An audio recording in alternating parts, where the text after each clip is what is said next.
Bonjour et bienvenue dans Génération Cité d'Or, le numéro 2. Alors comme vous le savez, actuellement nous sommes en pleine campagne de précommande sur Ulule de ce deuxième exemplaire de Génération Cité d'Or. Cela va durer jusqu'au dimanche 18 août à minuit. Donc voilà, on a besoin de vous pour pouvoir nous aider à passer le premier palier et les paliers suivants des précommandes de Génération Cité d'Or. Pour rappel, le premier palier est à 400 exemplaires afin de nous permettre d'imprimer 500 exemplaires.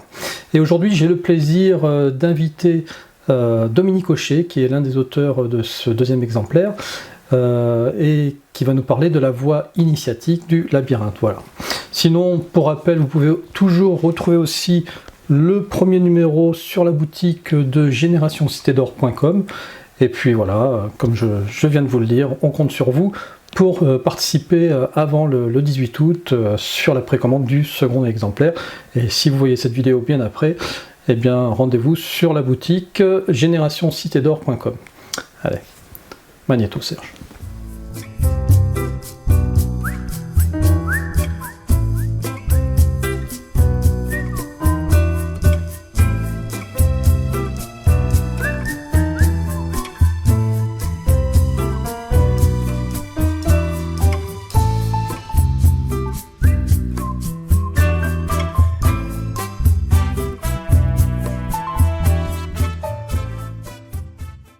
Bonjour et bienvenue dans Génération Cité d'Or, le numéro 2, pour lequel nous avons le plaisir d'avoir un de ses auteurs. Il s'agit de Dominique Hochet. Bonjour Dominique. Bonjour Antoine. Alors Dominique, dans ce deuxième numéro de Génération Cité d'Or, tu nous as créé un article intitulé La voie initiatique du labyrinthe.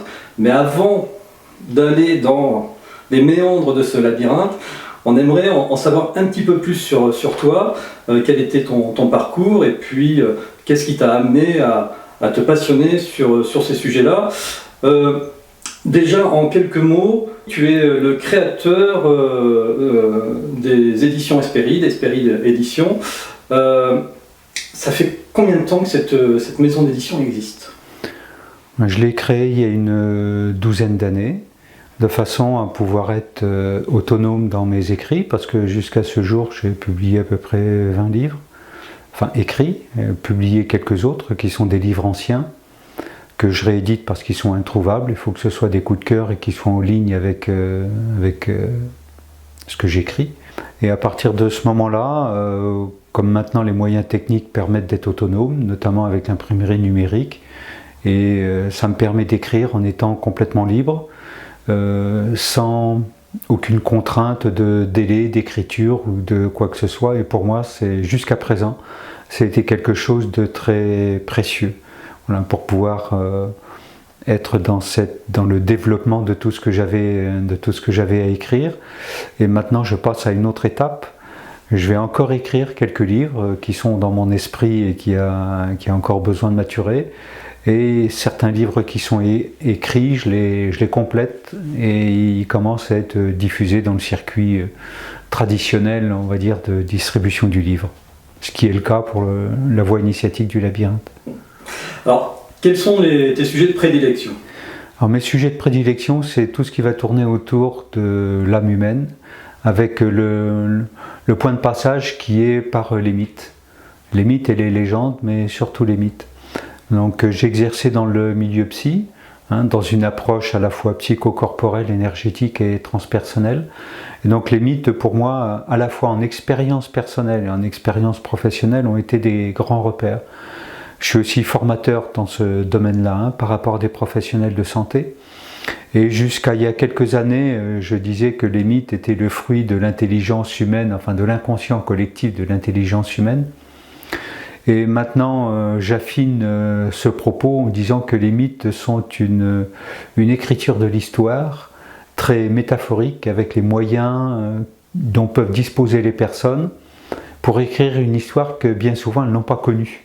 Donc elles font avec leurs références.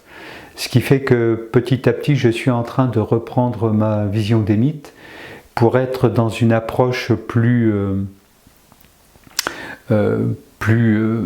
comment dire, en disant que les dieux ont existé. Ce sont des personnages réels qui viennent soit de l'extraterre, soit de l'intraterre, et qu'ils ont eu des manifestations, des relations avec les mortels, parce que eux sont, ou alors à des dimensions de temps qu'on pourrait appeler immortelles du point de vue humain, voilà, et avec des expériences de création de différents mortels. Donc dans certaines littératures on va parler de clones ou de génomes, enfin voilà, et on revoit tout ça, et d'avoir cette perception maintenant du mythe, quand je relis des mythes, même des livres que j'ai écrits sur les mythes, et je me dis que c'est cette expression-là de cette histoire. Notamment, je fais beaucoup référence avec la mythologie grecque, voilà, comment les dieux ont procédé pour incarner quelque chose dans l'énergie d'une mortelle féminine pour créer un héros qui, par définition, est mi-dieu, mi-homme. Hein, donc tout, bon après, il reste beaucoup d'Adam, dans le sens parxien du terme, voilà, esclave, enfin voilà, soumis, mais il y a aussi cette vision-là, et c'est-à-dire que ces mythes sont en résonance, in fine, ces mythes sont en résonance avec nous, parce qu'ils sont en résonance avec la partie divine qui est en nous. Et qu'on la reconnaisse ou pas, elle est là. Quel que soit le procédé qui a pu s'établir pour qu'elle soit présente, c'est là, ça nous anime, à condition qu'on le reconnaisse et surtout qu'on fasse le chemin intérieur pour pouvoir y accéder. Et c'est pour ça, dans l'article, que j'ai fini sur la voie du 1, hein, la voie de l'unité, parce que le labyrinthe, par définition, enfin on va y revenir plus tard, c'est par définition le labyrinthe pour retrouver cette voie de l'unité qui est en nous avec toutes les composantes. Ça ne veut pas dire une seule chose dans la voie de l'unité, hein, ça veut dire que ça regroupe toutes les composantes pour pouvoir après, avec l'expérience du labyrinthe et de la voie de l'unité intégrée, pouvoir absorber la voie du tout. Ou alors là, avec la voie du tout, ça permet du 1 qui est ancré, incarné, de pouvoir être en contact et relationné avec les autres densités, les autres dimensions de vie qu'il peut y avoir dans l'univers, que ce soit intraterrestre ou extraterrestre. Si on en revient donc à ton évolution sur la vision des mythes, est-ce qu'il y a eu un élément déclencheur qui a fait que tu es passé finalement d'une vue universitaire, on pourrait dire, à une vue beaucoup plus personnelle et puis qui ouvre d'autres champs de perspective? Oui. Alors, je dirais pas une voie universitaire parce que je ne suis pas universitaire, je suis plutôt autodidacte, mais plutôt une voie professionnelle parce que j'ai évolué en psychiatrie, puis psychothérapeute dans l'approche transpersonnelle et la démarche personnelle qui a été déterminante. Et après, ça a été en fait, cette évolution-là s'est faite petit à petit, avec effectivement quelques éléments déclencheurs. Et ces éléments déclencheurs, ils ont été déclencheurs à partir du moment où il y a eu une conscience en moi de ce qui était en train de se passer, de ce qui était en train de se dérouler dans le processus. Et ça passe par un chemin qui souvent est obscur, inconnu, ben voilà, ou indéfinissable. Et à partir d'un certain moment, il y a suffisamment de fils qui se tissent pour pouvoir peut-être aussi se dire c'est possible et puis accepter que ce soit possible. Ou entendable, hein, ou compréhensible, mais toujours à l'intérieur de soi, avant que ce soit, comment dire, exposable à l'extérieur. Et selon toi, ces anciens mythes, ils auraient été écrits par qui? Est-ce qu'ils auraient été écrits par des historiens qui ont repris des légendes orales à droite à gauche pour reconstituer une espèce de mythe qu'ils auraient mis dans un livre? Ou est-ce qu'il y a un plan derrière ces mythes qui sont renvoyés jusqu'à nous, et il y aurait une intelligence derrière qui justement aurait téléguidé tous ces mythes de façon à ce que ça nous arrive tels qu'ils sont venus? Il y a les deux, parce qu'il y a un plan qui est l'histoire, on va dire les faits historiques qui sont quand même difficiles à vérifier. Et puis il y a aussi l'autre aspect qui est à travers la tradition orale, qui a eu plusieurs modalités de retranscription de l'histoire, et ensuite d'écriture à travers les siècles et à travers les millénaires, et surtout ce que les personnes en interprètent, parce que l'être humain, il est ce qu'il est, mais à travers la même histoire, il est capable de composer des interprétations différentes. Quand je fais des formations sur l'approche thérapeutique des contes, des personnes en état de méditation profonde, je leur propose l'écoute d'une légende ou d'un mythe, et je leur propose de restituer ce qu'ils ont entendu, et tous, ils racontent à moitié leur histoire, à moitié le conte, ou le mythe, enfin voilà, hein, et à moitié leur histoire, enfin des aspects de leur histoire. Donc ça veut dire que la faculté humaine a un filtre à la fois personnel, et puis à la fois un filtre impersonnel ou apersonnel ou multipersonnel, voilà, qui fait que... Donc dans tout ça, c'est une affaire de ressentir s'il y a quelque chose qui est juste, et pour ça, enfin, ma démarche, elle a été dans ma démarche de formation et dans ma démarche personnelle, à travers des mythes du monde entier, de reconnaître ce qu'on appelle les archétypes, qui est un mot qui est très galvaudé. Hein, mais les archétypes, ce sont les forces archaïques, psychiques et spirituelles qui sont présentes chez tous les hommes. Et de voir qu'il y a au fond des individus beaucoup plus d'éléments communs que d'éléments qui les séparent. Et à partir de ce moment-là, on distingue les archétypes. Et quand on a à la fois une connaissance et puis aussi un vécu et une expérience par rapport à ce que peuvent mobiliser les archétypes, ça permet de valider certaines retranscriptions, certaines histoires, mais ce qui est exactement la même chose dans l'écoute d'une personne, ou ça peut être dans l'évaluation d'un roman de science-fiction ou d'un film, voilà. Et donc ça permet de voir si c'est juste. Après, vraiment avec des libres interprétations. Oui, on rajoute le terme universel aux mythes, les mythes universels. Oui. Donc cela signifie qu'on est tous touchés, quelle que soit notre classe sociale, notre couleur de peau, notre niveau, notre localisation géographique. Ils nous touchent tous, ces mythes. Et est-ce que c'est une façon finalement de nous relier on va dire, au premier culte païen, qu'on a appelé païen, à nous relier tous à cette même histoire, avec notre façon de croire en l'univers, de croire en Dieu, aux esprits. Voilà. Est-ce que c'est ce qui nous sert de fil d'Ariane, pour reprendre ce mythe-là? Oui. Voilà. Oui, parce que l'être humain, par essence, par quintessence, tout ce qui est l'origine et la source, ça fait partie de sa quête.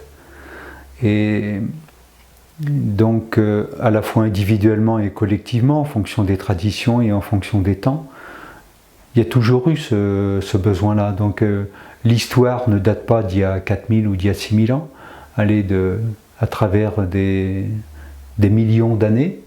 Voilà, parce qu'on en trouve des preuves sur la Terre. Il suffit d'aller à Ica, au Pérou, aller au musée d'Ica, et on trouve des traces où il y a des dessins qui ont été datés, sculptés sur la pierre, et les pigments ont été datés, c'est 65 millions d'années, et il y a des êtres qui se nourrissent de prana qui sont en train de faire des opérations sur des mortels.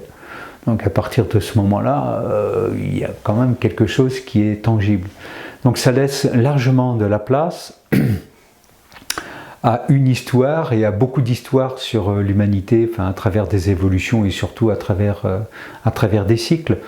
Donc l'être humain, il a besoin on va dire spirituellement, métaphysiquement, de se retrouver à travers ses origines, tout comme d'un point de vue existentiel, il a besoin d'avoir des repères, et donc là, au niveau des origines, ce sera la mère, l'intra-utérin, voilà, et tout ce qui va être essentiel à ce niveau-là. Donc ce sont sur des plans très différents, mais ce sont aussi des plans différents qui composent l'âme humaine telle qu'elle est là dans son évolution incarnée par la personne.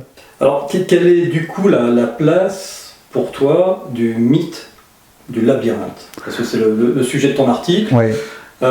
Donc on va rentrer un peu dans le vif du sujet. Oui. Quelle est cette place pour toi de ce mythe du labyrinthe par rapport à l'ensemble des mythes? En quoi est-ce qu'il est important ce mythe? Alors, je vais faire une première réponse à ta question, puis après ma réponse va être plus précise.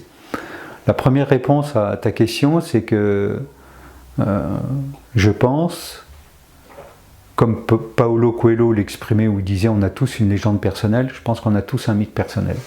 Et pour moi, c'est le labyrinthe. Donc il y a 25 ans, le labyrinthe m'a choisi. Voilà, donc c'était impossible de faire autrement, ou alors je rentrais dans des conflits intérieurs qui auraient été insupportables. Et donc je suis rentré dedans. Bon, j'avais été préparé avant par rapport à de l'enseignement et de la pratique initiatique. C'était une porte qui arrivait à ce moment-là. Et ça m'a permis de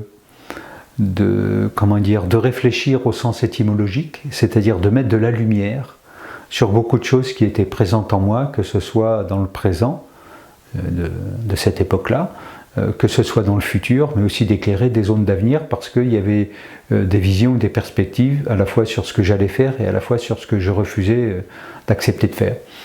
Voilà, donc à partir de ce moment-là, ça a été cette bascule-là, et toute cette réflexion, toute cette introspection, toute cette observation, et pas qu'intérieure, voilà, m'a permis de cheminer avec davantage de conscience, et m'a permis de prendre aussi conscience que des choses que j'avais vécues dans mon existence, même la façon dont s'est passée ma naissance, avait un sens qui était en lien avec le labyrinthe. Et quand on commence à prendre conscience de certaines choses, si on projette juste un regard sur le passé, on se rend compte, quand je dis on, chacun peut se rendre compte, que il y a des événements qui ont un sens, et tout ça, ça fait un petit peu le chemin du petit poussé, et qui va nous donner des aspects de notre trajectoire à la fois originale et originelle, qui est composée de manière très, très différente pour chacun,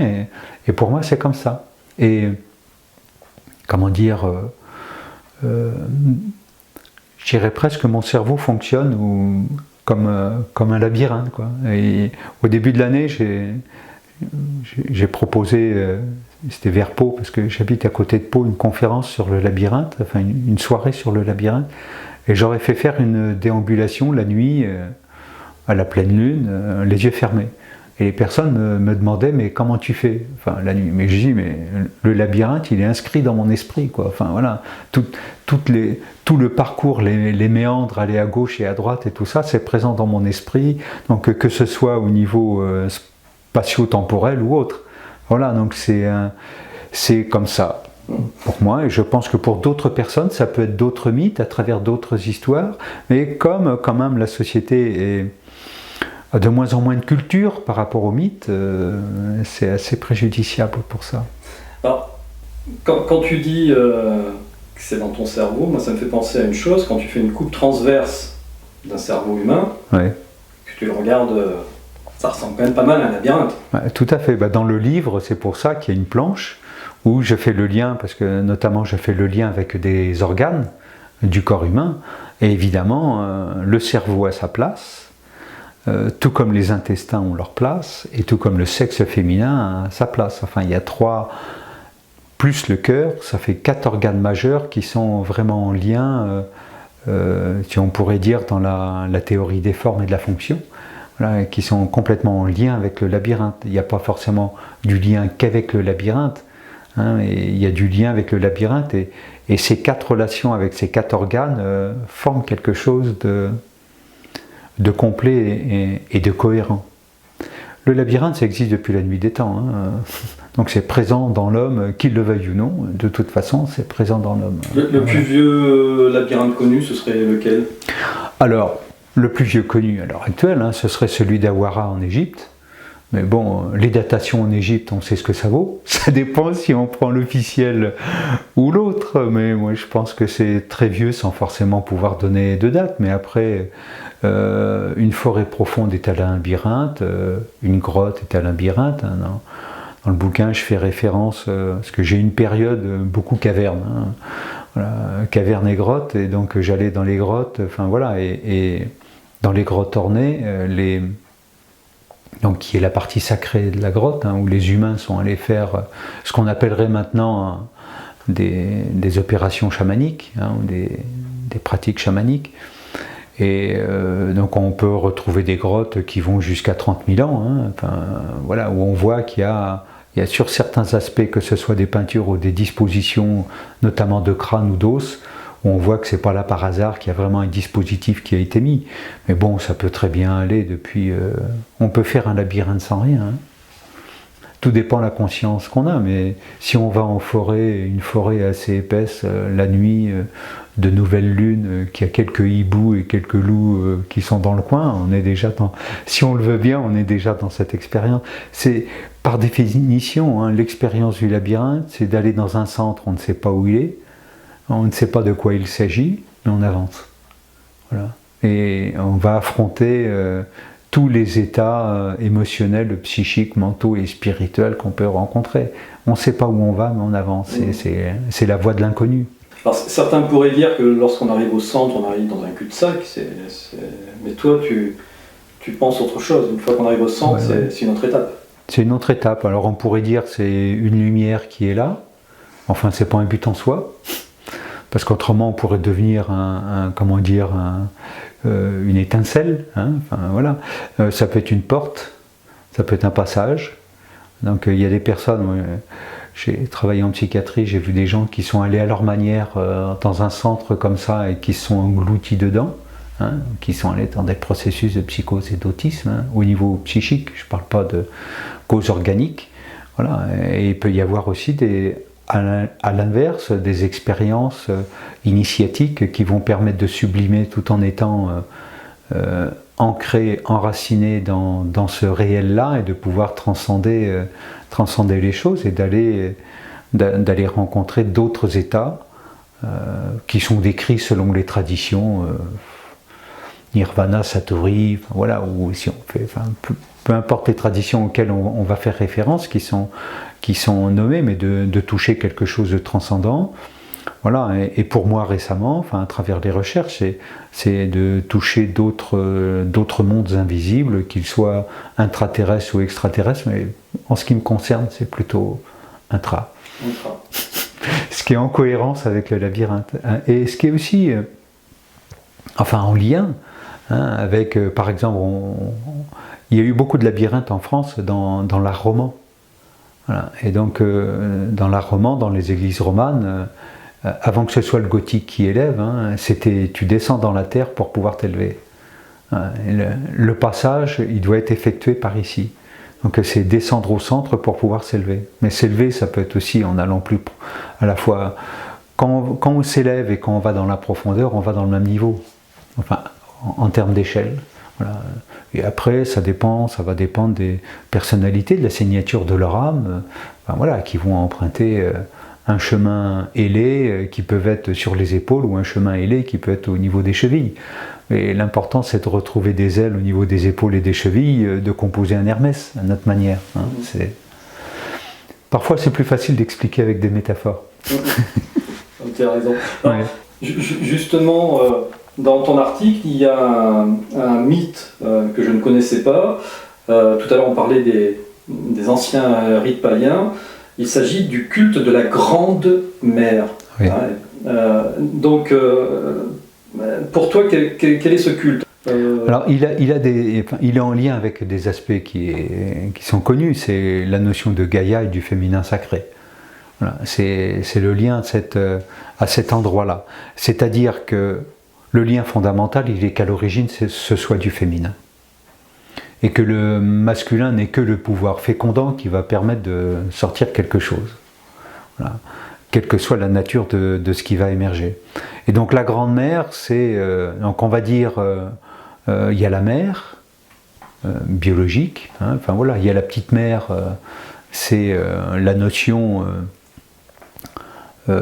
transcendée de la mère biologique, et il y a la grande mère qui, elle, va être sur quelque chose de beaucoup plus collectif. Et dans le collectif, ça peut être quelque chose qui appartienne à la tribu, ou à la nation, ou à la civilisation, et ça peut être aussi par rapport à l'univers. Quand je parlais tout à l'heure que quand on repère s'il y a des signes qui sont justes, bien, un des repères fondamentaux, c'est que tout commence par le féminin. Et avant le féminin, c'est le chaos ou rien, enfin, peu importe, enfin, ou le nom formé, enfin voilà, il y a beaucoup de noms qui sont utilisés, une nomenclature qui est différente pour nommer un petit peu la même chose. Et donc la Grande Mère, c'est cette notion-là, se ramener à ça. Et récemment, il se trouve que j'étais en contact avec un Amérindien Hopi, et on parlait justement de ça, et pour eux, c'est la Grande Mère universelle, dont Gaïa, enfin, pour nous Européens, est un des aspects. Et Gaïa est aussi, enfin, ce qu'on nomme Gaïa et ce qu'il y a derrière Gaïa, la grande mère, est aussi vrai au niveau cosmique. Donc c'est cette notion de grande mère qu'on pourrait rapprocher d'origine, de source. Et volontairement, je ne parle pas de Dieu. Je parle de source et d'origine. Voilà. Hein, c'est cette notion-là. C'est-à-dire que toute chose est contenue, et dans un contenant, qu'il soit matériel ou autre, et c'est de ce contenant qu'il y a un œuf, alors physique, métaphorique ou sur d'autres plans, et de cet œuf-là, il y a quelque chose qui va éclore. Voilà. Et souvent, dans ce qui éclot, c'est un aspect masculin. Donc il vient de loin déjà. Enfin, le masculin, il croit qu'il a tout inventé, il a tout créé, parce que ça fait quand même quelques millénaires qu'on nous parle d'un grand barbu.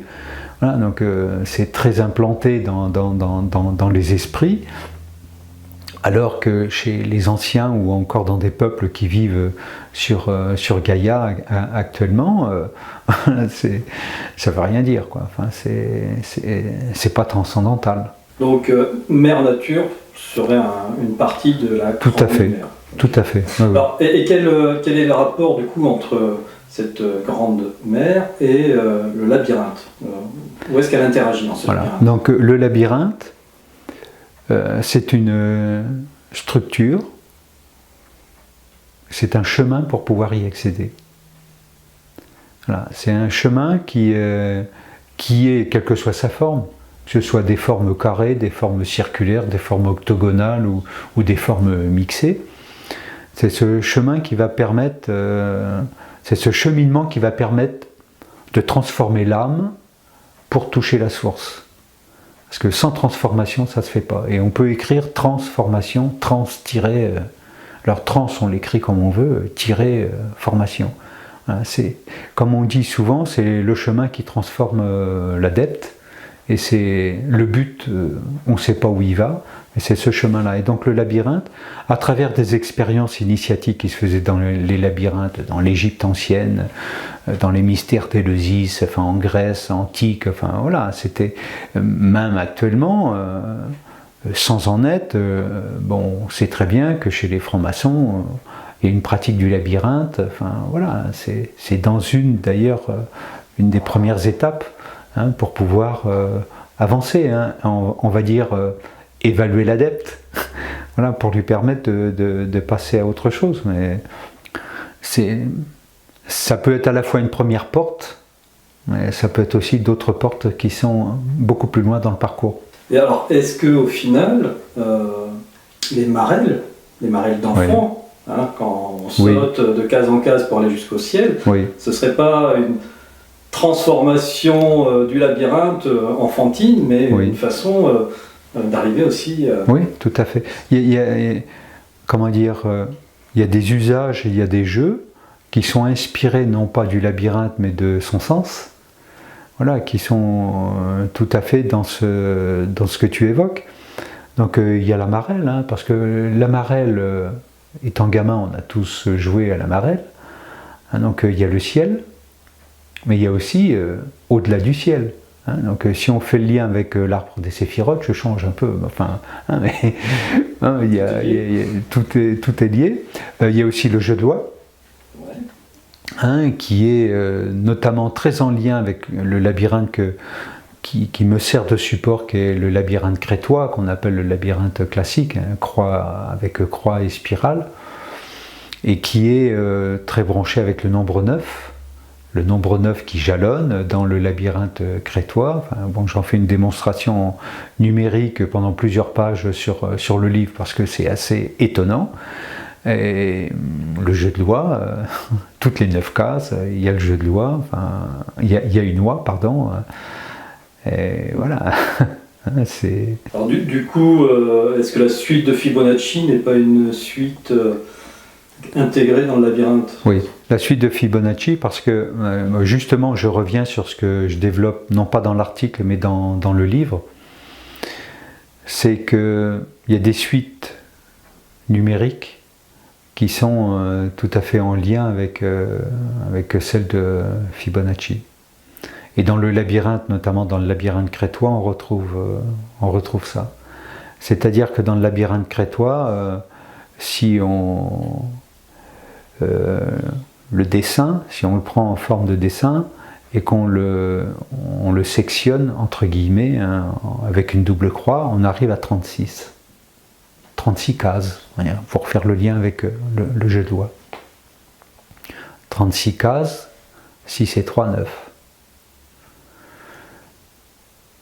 La suite de Fibonacci, elle va arriver dans le sens où si on fait 1, plus 2, plus 3, plus 4, plus 5, plus 36, on arrive à 666. 3 x 6, 18. 8 et 1, 9.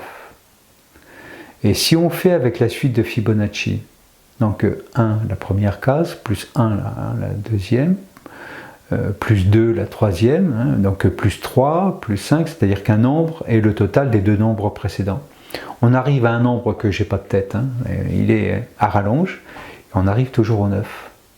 Et donc ça va signifier que dans le parcours du labyrinthe, qu'on en ait conscience ou pas, et c'est mieux d'en avoir conscience, c'est-à-dire qu'il y a une progression qui est sacrée, si on peut dire, mathématique, arithmétique, voilà, et qui amène justement sur ce chemin de la transformation. Mais on peut faire le lien avec d'autres modes de calcul. J'ai fait le lien avec le principe de la Kabbale, c'est-à-dire que c'est 1, 2, 3, 4, 5, 6, 7, 8, 9, et puis ensuite c'est 10, au lieu d'être 11, 12, une accumulation, pour compter les euros, on passe 10, 20, 30, à chaque fois on passe dans une dimension différente. Eh bien, quand on arrive à la 36e étape du labyrinthe, en réduction numérique, on arrive toujours à un 9. Et chaque labyrinthe a sa signature. Donc le labyrinthe crétois a sa signature du 9. Voilà, d'autres labyrinthes ont d'autres signatures avec un autre nombre. Mais j'en dirai pas plus parce que c'est à chacun de le découvrir. Parce que justement en faisant cette quête, cette recherche, c'est là où justement c'est un cheminement parce que la recherche va permettre de transformer. Alors que si on reçoit l'information toute faite, soit on en fait une croyance, soit on en fait une dénégation, voilà, mais de toute façon c'est pas ça qui va faire bouger l'âme, enfin, la faire évoluer. Donc l'important c'est d'instiller un élément pour que la personne, si elle se sent prête, elle le fera, et à partir de ce moment-là, ça va mettre en route une espèce de dynamique, et l'âme à l'intérieur, elle va reconnaître, elle va se dire, tiens, il s'y met. Voilà, après chacun à sa manière, il peut y avoir des tas de démarches, moi je parle de la mienne qui est par rapport au labyrinthe, et puis tout ce qui peut être associé, avec chaque personne peut être avec un autre mythe qui va le toucher. Dans la mythologie grecque, il y en a des mythes fondateurs. Jason qui est étroitement lié à Médée. On retient que l'histoire de Jason, le héros qui a gagné. Voilà, mais on ne retient pas Médée parce que justement elle s'est défendue avec ses moyens par rapport à de l'injustice et de l'insupportable, donc on la traite de sorcière, comme ça le problème est réglé. Alors que si on va chercher un petit peu plus loin, on pourrait y voir des éléments de réflexion, de mise en lumière sur notamment ce que peuvent vivre des femmes par rapport à un corps qui est bafoué, enfin voilà, des choses comme ça, que ce soit viol, inceste ou d'autres aspects qui amèneraient à réfléchir autrement que sur des considérations émotionnelles qui ont leur place, mais aussi sur d'autres plans. Après, il y a d'autres mythes, il y a d'autres histoires, et donc on prend Star Wars, Le Seigneur des Anneaux, on voit dans des personnages, enfin voilà, dans des histoires qui ont une cohérence, c'est pour ça que les gens vont les voir. Tout à fait. Ouais. Il y a un labyrinthe dans le Seigneur des Anneaux, la forêt noire. Tout à fait. Oui, oui, et puis les hobbits, ils habitent dans la terre, enfin, voilà, dans des habitations rondes, enfin voilà, le décor est déjà posé. Et il y a l'opposé complémentaire avec ça, c'est-à-dire que les hobbits, ils habitent là où ils habitent, il y a la forêt, enfin voilà, il y a tout ce qu'on veut, mais il y a aussi en haut de la montagne, la pointe de la montagne, c'est là où il y a le feu destructeur, donc il y a le lien entre le creux de la terre et le sommet de la montagne. Et l'un va avec l'autre. Et d'ailleurs, les grottes, on va dire au niveau de ce que ça va nous faire bouger, au niveau de l'esprit, au niveau de l'âme, souvent, quand une grotte est placée au pied d'une montagne et que de cette grotte va suinter les premiers éléments d'une source, là, on peut dire qu'il y a déjà un décor pour raconter une belle histoire. Enfin, quand je dis une belle histoire, c'est quelque chose qui va être juste, c'est-à-dire qui va vraiment véhiculer des archétypes et qui va faire bouger l'âme, même si la personne qui incarne cette âme-là n'en a pas conscience. Voilà.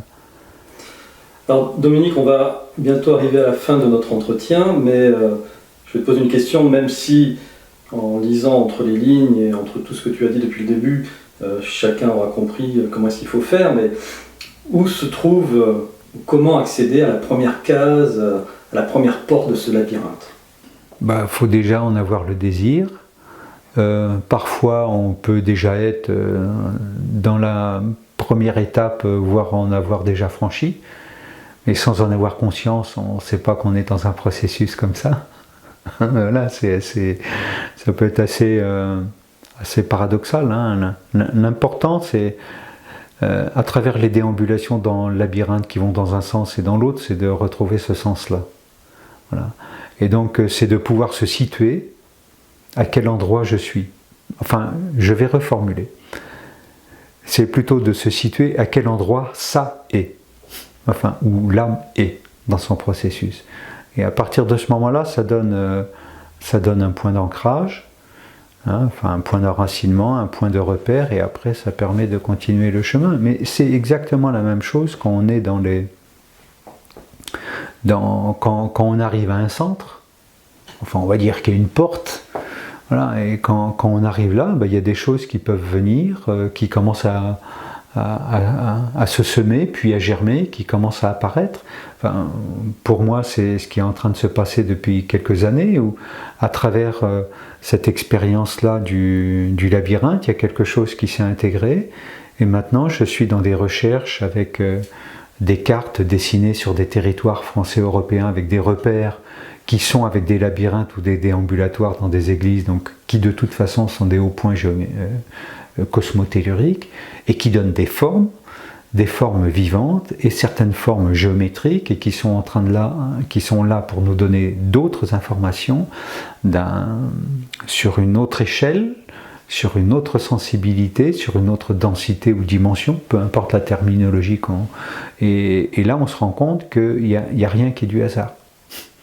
Tu parlais de plan tout à l'heure, enfin voilà, il y a un plan qui est là, et quand on franchit une porte, c'est qu'on va découvrir un autre plan. Alors, il y en a des plans, donc on n'a pas assez d'une vie pour en faire. On ne sort jamais du labyrinthe. Non, sauf si on a la lubie ou la peur de devoir en sortir avec quelque chose. Hein, parce que le labyrinthe, on en fait quelque chose qui enferme. Enfin, c'est l'idée majeure. Hein, alors qu'en fait, c'est une structure, c'est une énergie qui est là pour faire ouvrir d'autres aspects, d'autres plans, mais à partir du centre. Sinon, si on est décentré, enfin, ou à côté, et là on peut aller dans des illusions, dans des fantasmes, l'être humain est capable d'aller très loin dans ces histoires-là. Donc le centre, on va dire, c'est comme la racine pivot de l'arbre, hein, qui va permettre de vraiment d'aller loin dans la profondeur et puis permettre à l'arbre d'avoir une croissance qui va être épanouissante et puis d'en faire un arbre maître, si on peut dire ça comme ça. Hein. C'est ça l'idée. Hein. Souvent, il y a des idées très péjoratives par rapport au labyrinthe parce que ça fait peur. C'est un truc, ça fait peur. De toute façon, on nous a dit que ça faisait peur parce qu'il y a un minotaure qui est à l'intérieur, donc c'est un monstre qui bouffe tout le monde, alors que c'est vraiment une histoire qui a quelques milliers d'années, enfin 4-5 000 ans. Enfin, moi ça fait longtemps, enfin ça fait quelque temps que j'y crois plus à cette histoire, mais qu'il y a une autre réalité derrière, et qui est non pas un taureau, enfin un minotaure, c'est un homme taureau, hein, on peut dire ça comme ça, un homme avec la tête de taureau, mais qui est une autre créature encore plus archaïque, et qui est plus... enfin, ce qui se verra peut-être dans le prochain article que j'ai proposé, et qui est en lien avec mes travaux actuels, toujours en lien avec le labyrinthe aussi. Entendu. En tout cas, voilà, si on veut retrouver déjà cette première initiation au labyrinthe, eh bien, on te retrouve dans le numéro 2 de Génération Cité d'Or. Tu as donc sorti 2 livres qui traitent de ces sujets du labyrinthe. Le premier, c'est aux éditions Oxus, La voie initiatique du labyrinthe. On va retrouver l'essentiel de ta recherche. Oui, parce que il avait déjà, enfin comment dire, c'est un livre qui est complété, qui maintenant est abouti, et donc c'est aussi une porte d'une certaine manière. Voilà, et c'est un livre qui maintenant est disponible partout, enfin, dans toutes les librairies, sur tous les sites internet. Enfin voilà, ça permet d'offrir une audience que je n'avais pas jusque-là. Et le second, tout à l'heure tu nous parlais de cartes, hein, que tu pouvais reproduire sur la carte de France, là où il y a des points de labyrinthe. Et donc ça donne cet exemple-ci, donc tu as écrit en Baptiste Labris. Voilà, que j'ai publié l'an dernier, donc auto-publié, voilà, et qui est à la base de cartes, comme je l'expliquais tout à l'heure. Notamment la première, celle qui est en couverture, hein, qui s'appelle Baptiste Labris, hein, Labris, labyrinthe en grec, Baptiste en lien avec Bat, la déesse grecque, égyptienne, pardon, très méconnue, mais c'est normal, hein, c'est la déesse des mystères, donc on n'y accède pas comme ça, voilà, et qui est, comment dire, à partir de ces cartes-là, il y a eu des connexions qui se sont faites, et il y a des textes, on va dire, inspirés, dire ça comme ça, hein, qui sont venus et qui sont plutôt des textes un type initiatique, enfin voilà, de façon à faire avancer l'un et l'autre. Le point commun entre l'un et l'autre, c'est qu'ils se lisent avec le cœur. Parce que le cerveau aurait du mal à supporter certaines choses qui sont, enfin, on aurait du mal à aller dans ce sujet-là, donc c'est avec le cœur que ça se lit, enfin avec cette ouverture à cet endroit-là. Donc autant celui-ci est disponible uniquement, enfin directement par moi, et celui-ci est disponible en librairie. Donc voilà, donc l'un et l'autre ont leur place. Voilà, et pour moi ils sont complémentaires. Eh bien, merci Dominique Hochet d'avoir participé à cet entretien, nous avoir révélé un peu plus cette voie initiatique du labyrinthe et puis nous permettre d'aller plus loin dans l'article de Génération Cité d'Or.